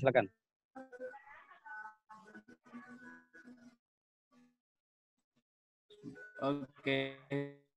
Assalamualaikum warahmatullahi wabarakatuh. Salam. Selamat pagi semuanya. Selamat pagi, Om Riri. Ya. Lanjut. Halo. Selesai dulu Pak Unismu. Aduh, masih ingat. senang ketemu lagi nih. Oke, saya nggak tahu ini apa, kalaupun nanti ada terbersih pertanyaan mungkin bisa ditanggapi saja. Sama di beberapa diskusi yang sudah berlalu bahwa ternyata banyak yang disampaikan oleh Amri tadi itu sebenarnya di Endrek itu ada, Amri. Pertama kayak misalnya tadi komunitas-komunitas, sebenarnya komunitas literasi, komunitas seni dan sebagainya, tetapi yang saya perhatikan itu memang adalah kekurangan kurangnya ruang yang tadi dibahasakan, rumah berkumpulnya mereka itu yang menjadi problem sekarang. Kemarin terakhir saya rencana buat ada semacam peneliti lembaga kecil, lembaga penelitian sosial dan budaya, tapi ya sekarang nggak jalan. Itu jadi sebenarnya potensinya sudah bagus. Kemudian yang menjadi harapan mungkin adalah terkait tentang hasil atau output dari diskusi kita hari ini, pertemuan kita hari ini, seperti yang diimpikan mungkin tadi apa yang bisa kita buat setelah diskusi ini. Mungkin komunikasi lebih intens lagi, kemudian nantinya bisa kita membuat semacam apa yang diimpikan tadi, yaitu tempat berkumpulnya, karena saya kira itu yang paling penting, Omri. Tidak ada kurangnya ada seseorang atau katakanlah tidak ada orang yang bisa mengomandoi itu sehingga tercipta sebuah lembaga atau semacam rumah budaya seperti dikatakan tadi. Nah, mungkin besar harapan kami kepada Om Riri untuk bagaimana mengawal kami di wilayah itu. Nanti seperti tadi diletakkan tadi Mas Pak, kami di sini insya Allah akan melanjutkan itu. Kemudian yang menjadi persoalan kedua bahwa yang seperti sudah banyak komunitas seperti YouTuber dan sebagainya, tetapi kekompakan kerjasama yang kurang, masing-masing mempertahankan rencana dan masing-masing ingin menunjuk bahwa ini saya yang lebih jago, saya yang lebih hebat. Itu yang menjadi problem juga yang saya perhatikan. Jadi lagi-lagi apa yang disampaikan tadi sebenarnya sudah ada semua, tinggal bagaimana les supaya komunitas-komunitas itu bisa berada dalam satu, seperti dikatakan tadi, satu visi. Mungkin itu sekedar sharing saja saya, sharing pengalaman, mungkin bisa ditanggapi atau semacam masukan-masukan terkait permasalahan yang sempat saya sampaikan tadi. Terima kasih Om Riri. Terima kasih moderator. Assalamualaikum warahmatullahi wabarakatuh. Oke. Ya. Terima kasih ya. Sebelum dijawab mungkin sebelum dijawab mungkin Mas pertama-tama Naim, saya mungkin harus mengingatkan kalau ini mungkin pertanyaan terakhir, komentar terakhir, karena sebentar lagi saya udah harus kembali kerja ya. Oke, terima kasih. Pertama-tama saya pikir memang ini saya alami di Makassar. Saya kembali ke Makassar itu bukan kembali, sebenarnya saya selalu kembali ke Makassar, tapi betul-betul kembali untuk berpikir tentang membuat sesuatu itu di tahun 2008, 2009. Tetapi pemikiran saya itu sudah ada dari tahun 2000. Mungkin saya cerita sedikit kenapa. Saya waktu tahun 2000 itu dapat beasiswa untuk belajar ke Inggris, untuk mengambil studi master ya. Di Inggris saya dapat beasiswa gitu. Dan di sana itu saya lihat yang namanya art center atau pusat kebudayaan atau community center itu tidak ada yang besar. Itu kecil-kecil. Ya. Jadi tidak ada tuh art center yang misalnya, tentu saja ada yang sifatnya kayak ingin menaungi semua kecenderungan misalnya seni rupa, musik, film, teater yang ada semua di situ. Itu jarang sekali. Tetapi yang banyak itu adalah misalnya sebuah galeri seni rupa dan community center khusus perupa yang ukurannya bisa dikatakan bahkan seperti ruko kecil gitu. Tetapi optimal sekali. Mereka punya program pelatihan, baik secara online maupun langsung. Mereka punya galeri kecil di mana karya-karya itu bisa dipamerkan. Dan biasanya ada kedai. Kedai itu untuk menjadi semacam tempat berkumpul, tetapi juga menjadi kayak pusat ekonominya.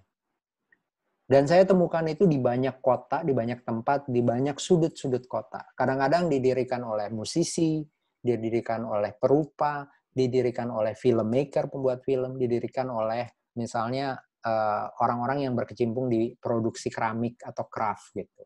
Dan itu banyak. Dan mereka punya karakternya sendiri-sendiri. Nah, ini yang saya maksud. Jadi, mungkin teman-teman harus melihat lagi konsep tentang kita kadang-kadang nggak bisa bersatu. Kita ingin lebih hebat sendiri. Menurut saya itu bagus. Itu adalah karakter budaya kita yang sangat kompetitif, yang sebenarnya ada positifnya gitu. Tetapi mengorganisasi diri supaya bisa berdaya itu penting. Nah, ketika saya kembali ke Makassar, ketika saya datang 20 tahun yang lalu mulai ke sana gitu ya. 12-13 tahun yang lalu itu, saya modalnya itu cuma ide sama sebuah rumah peninggalan orang tua gitu. Yang dalam keadaan terbengkalai semuanya gitu. Dan kemudian kita sempat melakukan diskusi-diskusi untuk menggabungkan semua lintas profesi yang ada gitu. Tetapi 2-3 tahun itu saya udah langsung bisa bayangkan bahwa ini nggak mungkin. Dan saya juga dengan kesibukan kerja saya sebagai seorang pembuat film, dan saya bukan orang Makassar, maksudnya saya tetap tinggal di Jakarta nih, saya nggak pindah ke Makassar untuk membangun Rumata gitu. Saya membatasinya dalam limit, saya ingin membangun sebuah fasilitas seni yang bisa dimanfaatkan oleh komunitas. Jadi bukan membuat sebuah rumah yang dimana kami punya program untuk komunitas, enggak. Kita bikin sebuah galeri, sebuah tempat yang bisa jadi tempat pertunjukan, galeri seni, tempat rapat, pemutaran film, tetapi yang menyumbang programnya itu adalah komunitas-komunitas gitu. Nah, ini kan menyadari keterbatasan jadinya. Jadi, saya juga pada saat saya membangun Rumata, saya juga memberi ruang kepada komunitas-komunitas ini untuk bertumbuh gitu. Ada yang mulai bikin klub, kine club istilahnya, klub film. Kemudian meminjam Rumata setiap Jumat malam untuk membuat pemutaran film. Di Rumata kami menyediakan proyektor, sound system, dan ruangan. Anak komunitas film datang bikin pemutaran film dan diskusi setiap Jumat malam. Di Rumata kami punya lampu-lampu pameran seni rupa dan ruang galeri. Yang sebenarnya di Makassar paling besar. Nggak ada yang lebih besar lagi sekarang. Dan khusus untuk galeri. Komunitas seni rupa mahasiswa UNM, Universitas Negeri Makassar, itu bisa pakai dengan biaya yang sangat ringan untuk berpameran. Di belakang ada halaman luas, kurang lebih 400 meter persegi. Ada sebuah kelompok namanya Pasar Baik, Nasi Baik, yang bisa bikin kayak fair, kayak pasar bazar setiap bulan di situ. Sekali sebulan.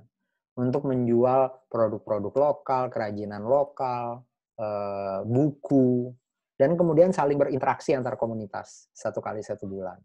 Jadi itu semua bukan datang dari Rumata, itu komunitas yang datang dan memanfaatkan sarananya Rumata. Nah, ini kan sinergis ya. Saya tidak mau memaksakan komunitas itu untuk sepaham dengan Rumata. Biarin aja mereka tumbuh sendiri dengan energinya, dengan egonya, dengan pemikiran-pemikirannya gitu. Komunitas seni rupa juga biarkan saja tumbuh sendiri gitu. Kami berada di tengah aja. Mereka tinggal datang, tapi kami menuntut mereka profesional ya. Maksudnya gini, kami menyiapkan SOP penggunaan fasilitas. Jadi kalau tidak organize, tidak punya organisasi yang baik, tidak bersedia menaati aturan yang ada di Rumata, mereka tidak akan bisa memakai. Walaupun biaya penggunaannya sangat rendah gitu. Tapi ketika kita masuk ke Rumata, kita harus mengikuti aturan yang ada di Rumata. Rumata ini organisasinya kecil, yang istilahnya bekerja dan digaji itu cuma 3 orang. Selebihnya itu volunteer. Volunteernya banyak gitu, yang bersedia membantu. Dan itulah yang menyelenggarakan 2 program utamanya itu sebenarnya cuma Makassar International Writers Festival dan satu program yang saya bikin itu Sea Screen Academy, pelatihan film. Ini sebenarnya kalau dipikir-pikir sederhana dan tidak perlu dipikirkan kekompakan itu gitu. Percuma, itu buang-buang waktu gitu. Yang penting kita sikapnya terbuka dan jadi menurut saya nanti komunitas ini harus membangun dirinya dulu. Yang suka fotografi membangun komunitas fotografi. Dan nanti di dalam komunitas fotografi sendiri bisa jadi ada stream lagi tuh. Stream maksudnya fotografer atau videografer yang memfokuskan pada ekoturism misalnya. Ada satu lagi yang memfokuskan pada pengembangan komunitas pertanian misalnya. Kerjanya fotografi, video, tapi khusus untuk pengembangan komunitas pertanian dan mengembangkan sumber daya lingkungan gitu untuk pertanian. Permakultur tadi misalnya. Ada juga yang sastra. Ada juga yang seni rupa misalnya. Ada juga komunitas yang membangun wisma-wisma atau penginapan-penginapan independen di Enrekang gitu. Dengan penataan yang baik, lodging-lodging atau Airbnb yang terkenal sekarang. Nah, itu semua harus dibiarkan tumbuh sendiri-sendiri.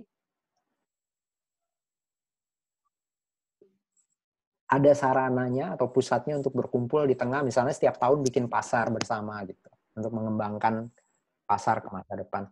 Nah, contohnya banyak. Misalnya di Temanggung itu ada yang namanya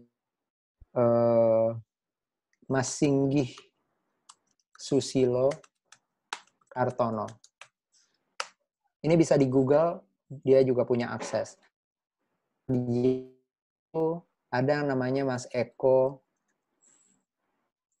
Purnomo Widi.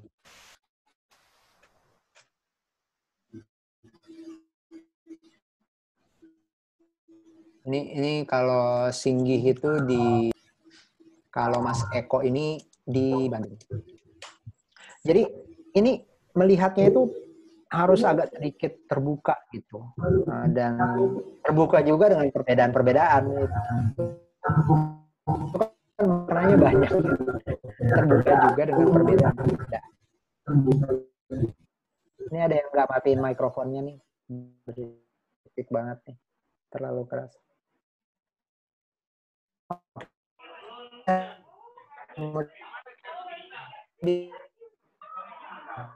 Pertanyaan dari Herman tadi ya. Gitu. Oke, Mas Riri, tadi saya sempat halo ya. Ya, teman-teman, karena waktu juga yang sedikit singkat. Tapi sebelum kita tutup, Mas, ini yang punya konsep acara dari tadi ngamuk-ngamuk pengen bertanya sebenarnya Mas Irsan.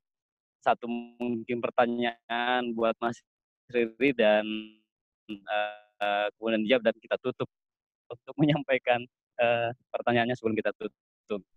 Silakan Mas Irsan. Ya, sebetulnya yang ngamuk sih, cuma ada beberapa teman yang mau bertanya, tapi saya sampaikan waktunya terbatas. Jadi, salam kenal Bang Riri. Kemarin di acara perpustakaan belum sempat hadir. Jadi sebetulnya apa yang disampaikan tadi Kak Riri banyak sih sebetulnya yang menginspirasi bagi saya. Dan ini tentunya juga menjadi semacam motivasi saya bahwa perlu memang ada semacam kolaborasi atau ruang yang mempertemukan para pegiat komunitas. Dan sebetulnya di pikiran awal saya, makanya pada saat kemarin kami mengajak Om Riri ini ke Enrekang, karena saya membayangkan konsep perpustakaan ke depannya itu sebagai ruang untuk berkolaborasi.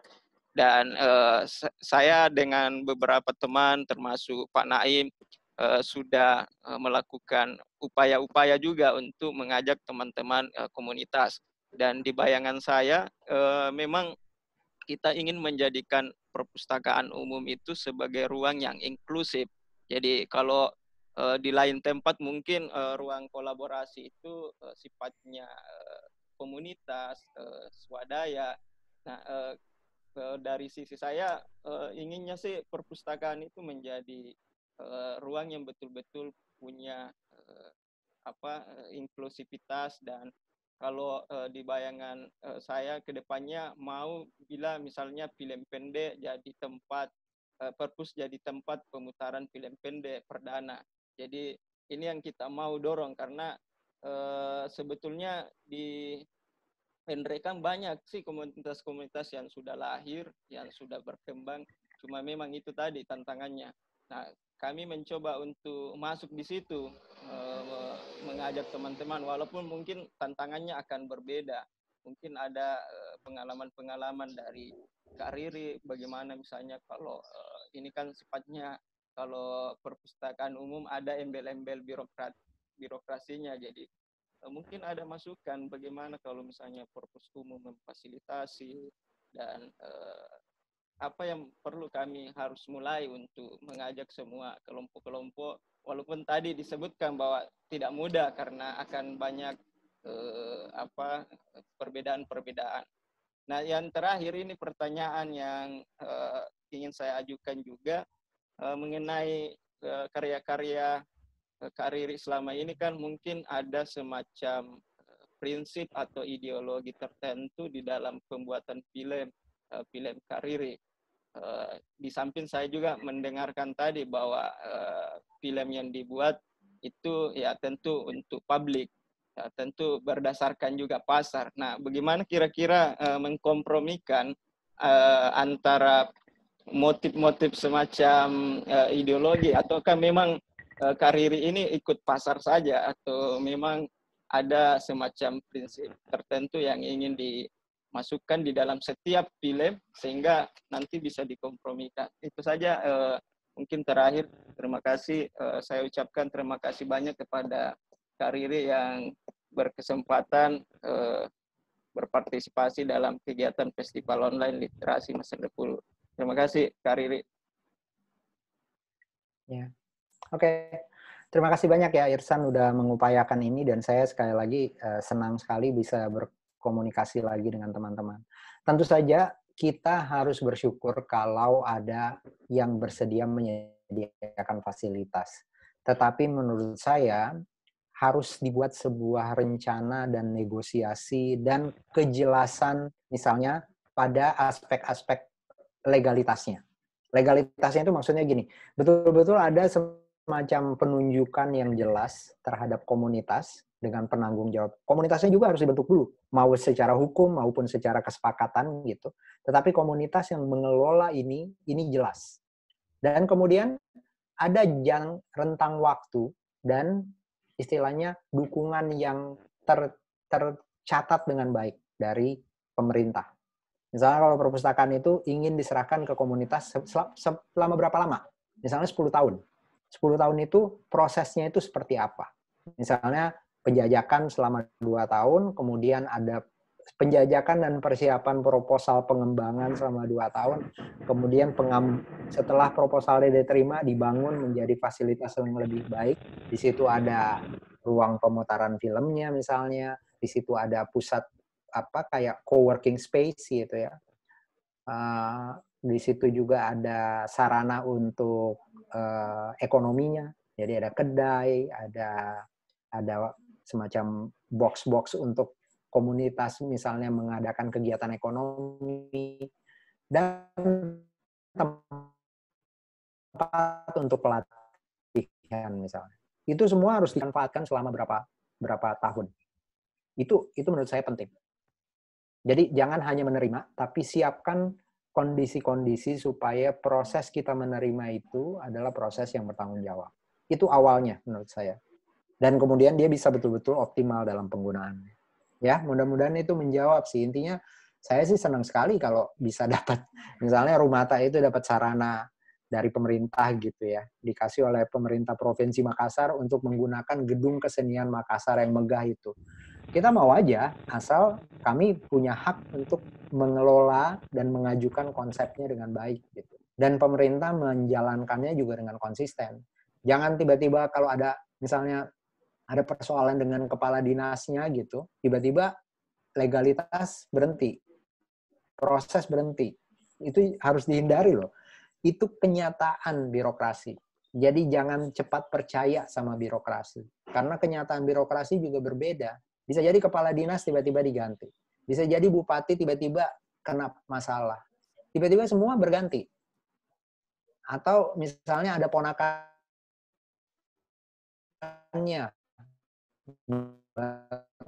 kembali dari Jakarta. Tiba-tiba kalian diganti. Harus ada perjanjian yang jelas. Kalau tidak, menurut saya ada risiko yang terlalu besar gitu. Nah, yang kedua, bagaimana berkompromi? Bukan berkompromi sih. Saya pikir, saya katakan tadi, saya menyadari posisi saya sebagai pembuat film. Saya bukan ahli humaniora, saya bukan seorang ahli atau peminat seni rupa atau kebudayaan. Saya pembuat film. Itu yang paling penting. Posisi utama saya pembuat film, dan medium saya film, dan saya memahami film itu apa. Saya pahami sepaham-pahamnya. Jadi kalau ada orang yang bilang film itu tidak harus idealisme, berarti dia belum paham betul film.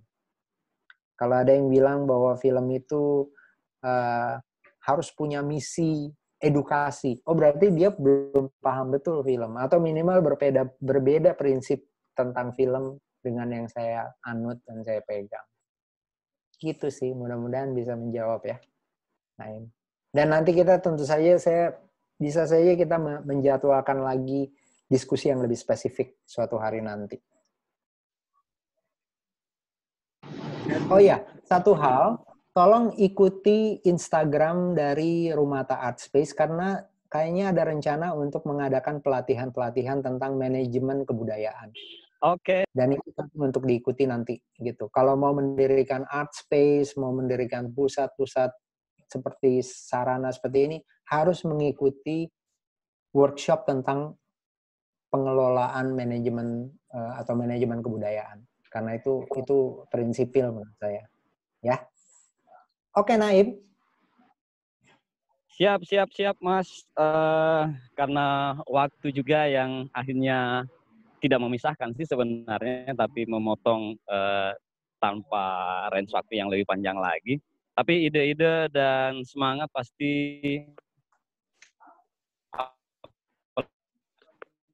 lagi saya ini sangat super pastinya.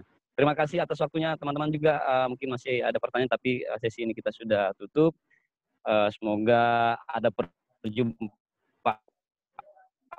fisik yang lebih instan nantinya, dan kita berharap ini adalah langkah awal bagi kita untuk bertumbuh bersama-sama.